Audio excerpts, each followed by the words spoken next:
So I sort of said a while ago that I didn't need any more tarot decks, and I firmly stand by that. I don't need them, but I do like them.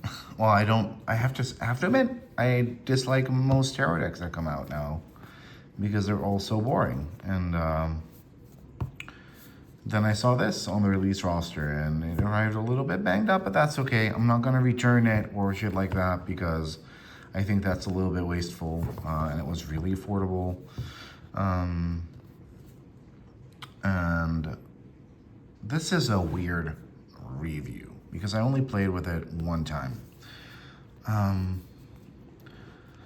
Let me open this up. There was something weird with the guidebook as well. It wasn't cut properly, so there were like these huge flaps of paper sticking out right here, and I tried cutting it, but it didn't really work, but at least it's better than this huge triangle of paper here. But once again, I'm not gonna return it. I do like this little touch on the box. That looks dope as hell, that holographic shit right there. It makes me queef.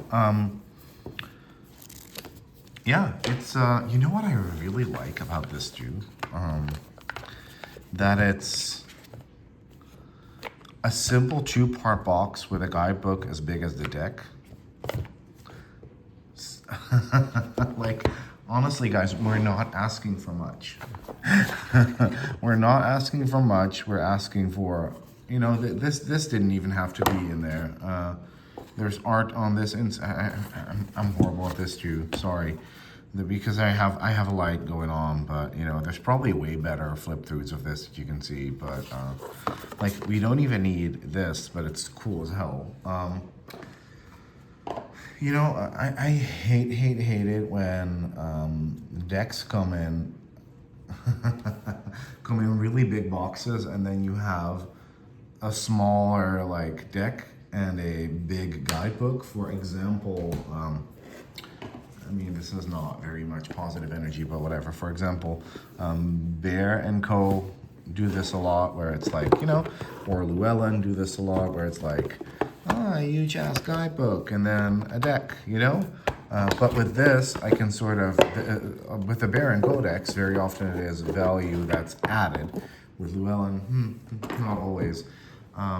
But what I hate even more is when it's a slightly bigger guidebook than the deck. You know, like, so you're like, you really couldn't have made it, you know, a slightly smaller yet thicker guidebook like this, because that would have been amazing. Because it is. But let's just look through the cards. The backs are cute as hell. Flip throughs of this don't do it justice. I love this magician. Like, honestly, like, I hope I can zoom in so you can see how gorgeously detailed the art is. Like, Xenia Boko, I think her name is. She is such a good artist, like, wow, and I've never seen her art in a deck before. And it's all real art. This is not AI bullshit. Like, it's so refreshing to see, like, really good art in a deck. And, you know, opinions of that may vary. People will always find something to complain or whine about. Like, this, look at this card, you bitches. Like, that's such a fucking hot Knight of Cups. And, you know, like, I love this fantasy world that I'm being pulled into. It is, however, like, let's be honest, it is a little basic RWS. I love this devil. First of all, the devil himself is kind of hot AF in a weird creature feature kind of way. But these people are like tethered to their phones and then to this like internet grid devil box right there. So I think it's a highly original modern take. There are some of these like gray head aliens in the deck, but not too many. I find with a lot of alien decks, because obviously I didn't introduce this, the Galactic Star is an alien deck. With a lot of the alien decks, it's too much of the freaky deaky eyes, and yes, that's probably what they're gonna look like, but no. What is really interesting, because this is no longer in order, once again, like I said, if you want that perfect flip through, go to I don't know, go to Wicked Moonlight or something like that. Like that's where you go to watch the perfect flip throughs. Or Tisha. I'd rather you go to Tisha from I forget her channel name, Dragon something. Tisha's fab. She does the best flip throughs. What's really cool is that the minor arcana suits are very much like they're on different planet. Well, there's probably a story in the guidebook that I haven't read, but what it looked like to me on first glance, it looks like it's either on Earth in the future or on different planets, but it's all giving very much humanoid in the future.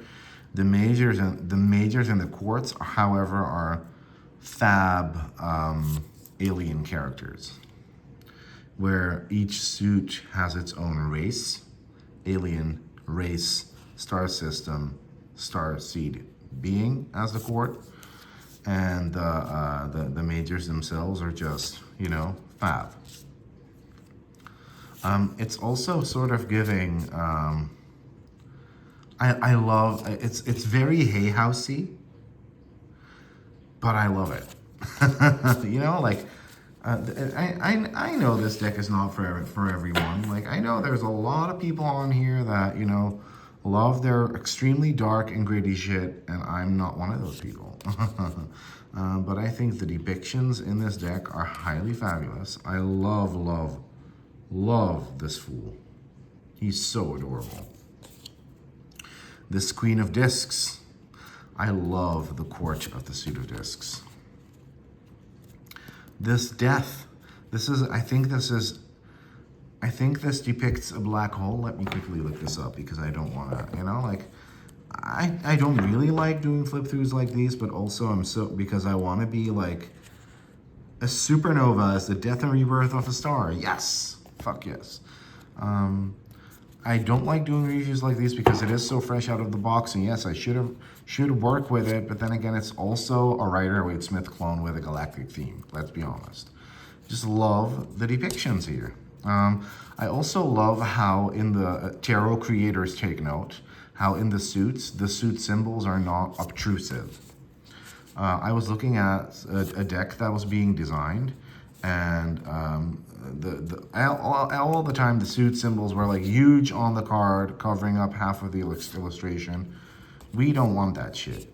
Like with this one, even it could have been like taken out. This would have been a fine 8 of cups without having the literal cups right here, you know? But they are here and they're not obtrusive. Love this 2 of Swords too. Love this 3 of Swords. There's just something so dope about the art, and I don't know what it is. It's cool and uncool. It's everything I love about shit like this. I love that there's a rose here. I love the symbolism that's there.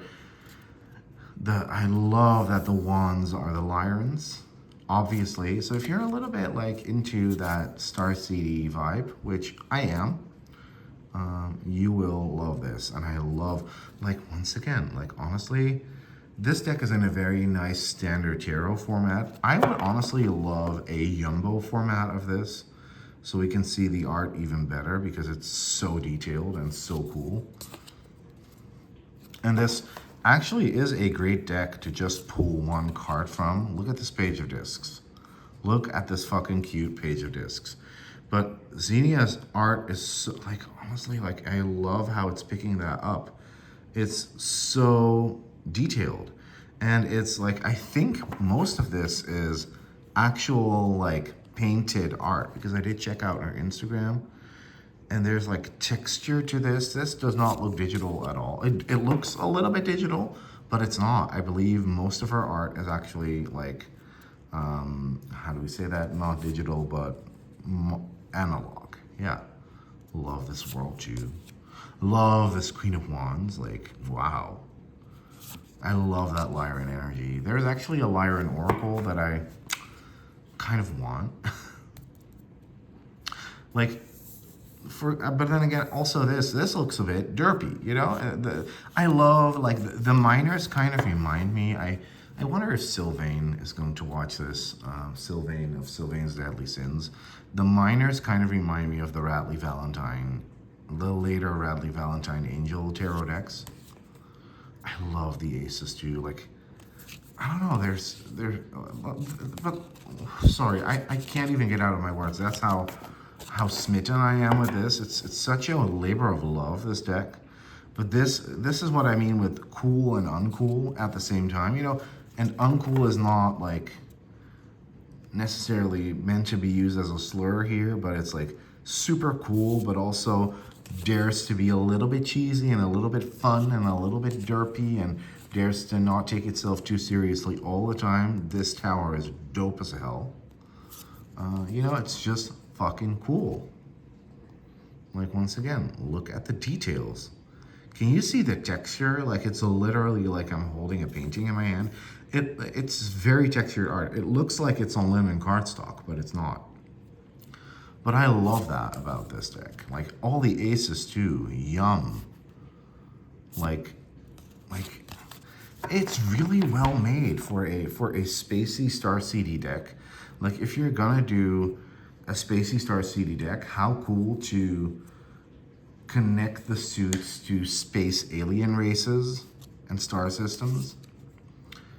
I personally wouldn't have minded to see those spacey star alien races in the minors as well, but I do like that they are more humanoid. Well, they're all humanoids, but the most humanoid figures are in the minors. I mean, like, once again, this is a major, and this hermit is definitely a humanoid alien, but he has freaking green skin, you know, so. It's really, really cool. I love this Eight of Wands too. Like, Xenia can do way more decks if I'm concerned. Like, I think the Six of Wands, the suit of Wands is the most alien-esque suit in the deck. It's the most out there. It's the most alien-esque. And then we got lots of wands here as well. Look at those details too, like hot party, sexy, sexy. Swords is a little more human-ish, but still a little bit weird.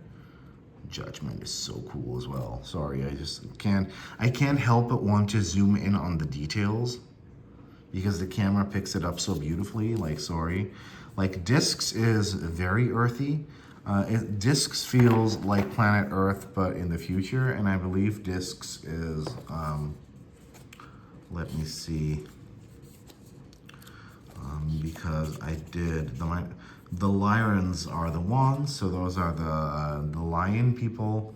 The cups are the Pleiadian guides and starseeds, and the swords are the Syrians, and the Arcturians are the discs, and so that makes complete sense.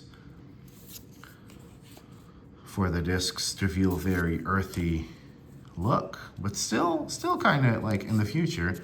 This strength, I mean, come on guys, like, look at the texture in that art. Wands are so cool, so cool. You know, like, I have no words. Oh man, like, I want them to do a Galactic Star Oracle now as well. Like, it's just so freaking dope. This would look so cool with that Cowgirls and Aliens Oracle, and it would look really good with some of my other decks. Like, this King of Cups is definitely a favorite card. I love this star. Like, but this is like what I said with the discs. Like, it doesn't feel obtrusive. It feels like the suit symbols serve a purpose in the image rather than, oh, let's just slap some suit symbols on. Because then I'd rather there not be any suit symbols. I love this depiction, and I also love the glimmers of hope surrounding them. Like, honestly, they did a really, really, really good job. Like, honestly, and with them, I mean, I believe that Alexandra Hanley and Pamela Chin definitely had a hand in instructing Xenia to do her art. It does feel like a co-creation in that sense. I don't know if that's actually the case, because we all know there are lots of tarot deck creators out there who, you know, write really basic, like little basic guidebooks, and it's never really like, it's very unclear whether there was like actual co-creation between artist and author, but it does feel like that here. And this is just stunning. Like this to me could belong in a tarot history art book. I really mean that.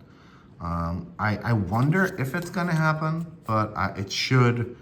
This should become as possible as popular as not as it's never going to be as popular as, but it could and should be as popular as a Lightseer's Tarot, just because of the sheer quality of his artwork, and also because of the guidebook, because this is very beginner friendly. If you have like someone who is very into aliens and into the starseed stuff, but it's also very much like wanting to get into tarot, get them this deck because it's stunning depictions.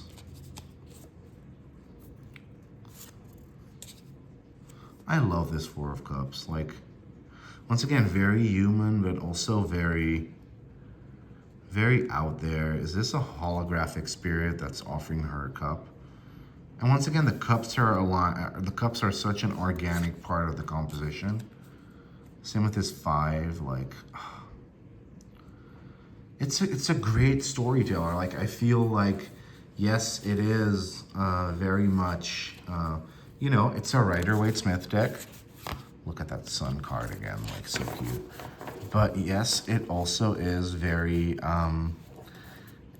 it cards tell such a good story, and it's probably like, from what I've seen in a while, in the when we talk about mass market publishing, it's just so good. It's so well done. I want to pull us a card, and then I want us to look at the guidebook entry for it, because, you know, like I said, I don't have. I usually am very critical when it comes to these tarot authors, because, like I said, in the field, we're seeing lots of basic stuff, you know, like where, you know, and I think getting published should be, this is sometimes a little bit annoying about the Hay House cardstock. It's a little thick and not so bendy, but also I'm shuffling around a tripod here. So this deck definitely needs to be broken into still. But, you know, like I said, with a lot of these authors, we're seeing lots of basic stuff, and I feel like getting published should be a privilege, not a perk, to being sort of a famous tarot boss babe influencer. So I really get a kick out of seeing people like Pamela, because I wasn't really aware of Alexandra, honestly, but I get a kick out of seeing people like Pamela excel at writing these guidebooks. I do love that. Like, people think I'm a whining bitch a lot, but I love seeing people take the opportunities that they get and execute the task with such verve and creating stellar works. And that's what this is. So let's cut the deck in half. Let's pull a card. Oh, we got the 10 of Cups. So that's actually quite gorgeous right there. But it's also very human and maybe a little bit boring. But we're gonna put it aside, and we're gonna look at it in a bit. But let's look at the guidebook. So what do we get? Also by Pamela Chen. Oh, cool. They actually include all her Llewellyn shit and her Los Scarabeo shit as well. So I do like that a lot. That's pretty good. That's pretty cool. Alexandra Hanley has a book out as well, so that's pretty dope. And then we have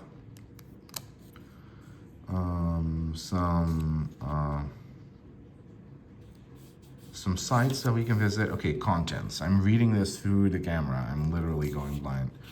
We get a really good layout right here. Stepping through the cosmic portal. That's interesting. Starseeds and Earthers. Soul contracts and consciousness evolution. You know, if you're into that, you can take it. But if you don't want to, you can, you know, leave it. But it's there, you know. Your cosmic journey and how to use the deck. working with the Galactic Star Tarot, meeting your Galactic Star guides. That's actually interesting. That's really cool. If you want to read that, just pause. I'm reading it. So you don't have to pause. That's pretty cool. How to do card readings. I'm not going to be flipping through the full guidebook, guys, because if you want to read it all, you're going to have to buy it, because that's what I did. Some questions that you can ask. Exercise to get familiar with your cards. Do love that. Maybe they have some fun things. Exercise light energy activation for intuition. Love that as well. Have fun and be open to whatever messages you receive. Love that. This is what I loved as well. So I usually like to see whether or not a creator, a writer is phoning it in. I always check the spread section. And if it's just 2 spreads, the 1 card and the 3 card, I'm kind of like, girl, they should revoke your publishing rights. But this deck has 1, 2, 3, 4. Really, really, really good spread. So I thought it'd be more. However, this may sound a bit shady. It's not shady at all. But it's, you know, it's this. So it's the 1 card spread where you can, you know, just ask your 1 question. Then the Galactic Influence spread is not a basic bitch 3 card spread, but it's actually really good because every card is tied to a star system. You know, you can really use this with this deck. So that's interesting. I love that, actually. And then we have the Starseed Mission spread, which I did today, and it blew my fucking socks off because it was so accurate.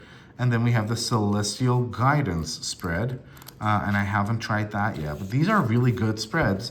They're not phoned in. It's not, you know, 1 card, past, present, future, and a Celtic cross, but these are designed to be used with this deck.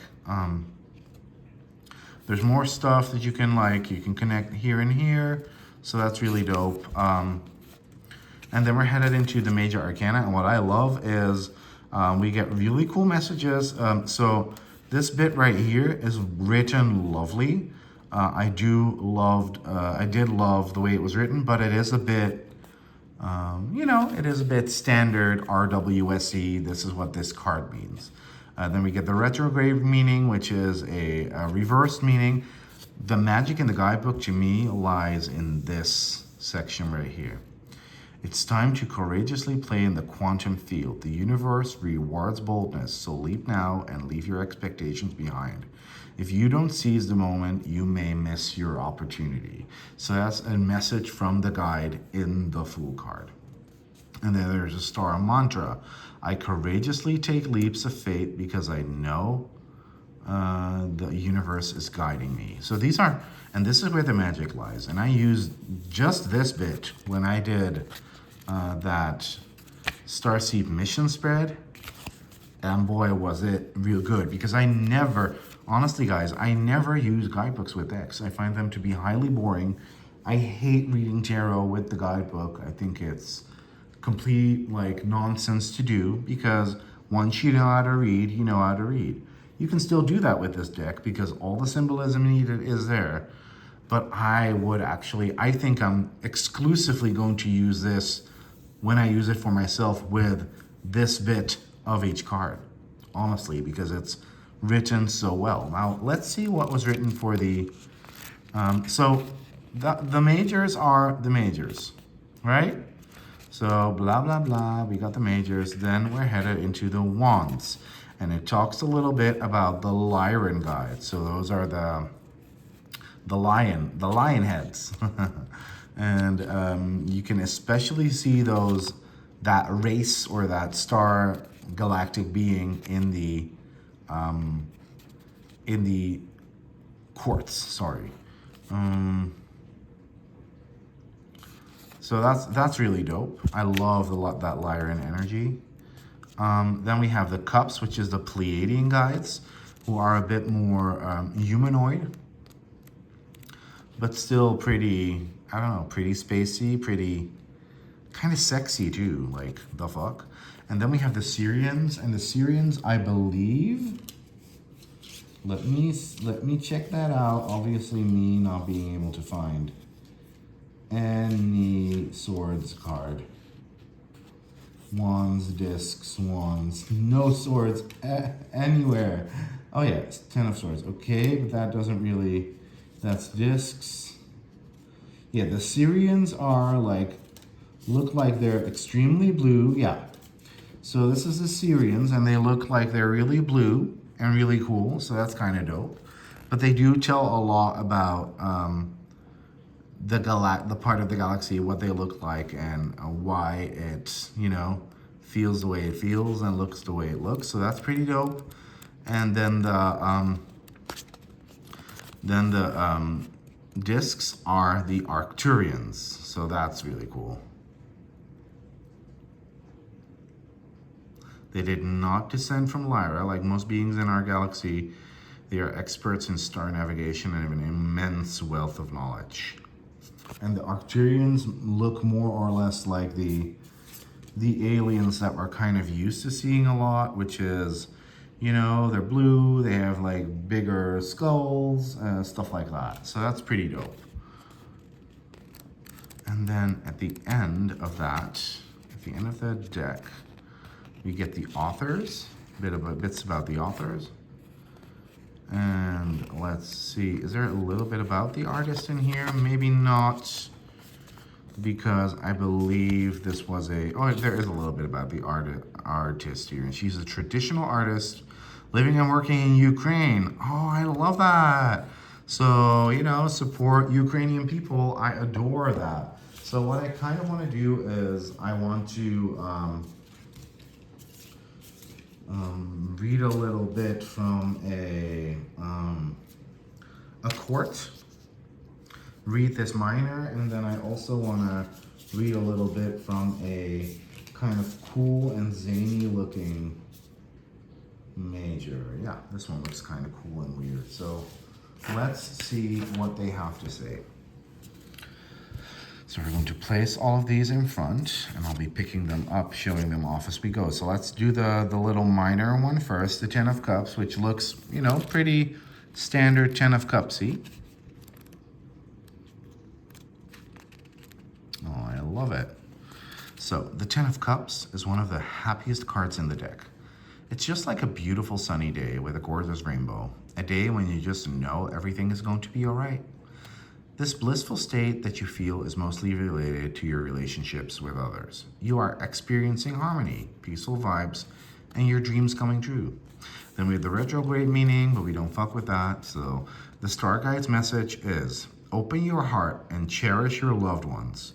Enjoy the ride of this lifetime and know that all is well when you choose it to be so. Bask in the love and light that surrounds you always. I cherish my loved ones and enjoy harmonious relationships. I love mantras like that. They almost feel like activations. I mean, I did that in my tarot deck. Like, I consciously put activations on each card so you can sort of live the energy of that card. So up next, I thought this was a highly dope King of Wands. This Lyran King with this really cool dragon sitting in front of him. Dragon horsey thingy, unicorn dragon horse. So let's see what he has to say, right? Wands. Yeah, King of Wands. The Lyran Starship Commander, the King of Wands, is a natural-born leader with a big vision for greatness. You have stepped or are about to step into your leadership gifts and role as a leader. You are being led with creativity and passion. Your magic is being the charismatic visionary boss you are. Others believe in you, in who you are and what you do. You are a starseed with an important mission and a big vision for this lifetime. You might not know all the answers, but trust in your starlight as you initiate new projects and lead the way. You are courageous and passionate, with a natural ability to get others on board with your ideas. Stay focused now, as it's time to take the reins and lead humanity into the new Earth. I am a powerful starseed leader with a mission on Earth. I trust in my starlight and cosmic gifts to help me lead the way. So if you're not into this whole starseedy thing, I never really used to be, but there's something really powerful about this. I don't know. Like sometimes I can't rationally explain what I like and why I like it. I love this Emperor. Once again, look at this dope as hell art.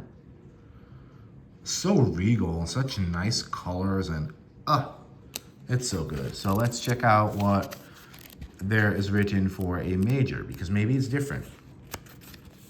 No, it's pretty similar. So we get a similar like 2-page entry for each card, which is fab. The Emperor sits on his obsidian throne, a scepter in one hand and a signet ring on another as symbols of his power. His third hand, tucked into his cloak, represents leadership. Oh, that's dope. He has 3 arms. That's so cool. Oh, maybe he has even more. Maybe he has 4. Let's look at that again in a bit. Although he looks stern, he's a good listener and well respected. You might be in a position right now to take on a leadership role like this high-status star being. Use the knowledge of trusted advisors to establish yourself as an authority in your domain. Remember to lead with fairness, wisdom, and structure. Love that write-up for the Emperor. That's really good. The best leaders embody a sense of confidence, organization, and compassionate non-attachment. Successful leaders put the needs of their followers first. Everyone is in control of their own life, and it's neither appropriate to control or overpower anyone, nor, conversely, to be controlled or overpowered by another. Tune into your moral compass and make sure that you and those around you are acting with integrity. I lead with confidence and compassion. I control my own life and let others have dominion over theirs. Love that. Really, I think the writing in this is exceptionally good. Did they put anything in front of the, let me quickly see if they put anything in front of the majors.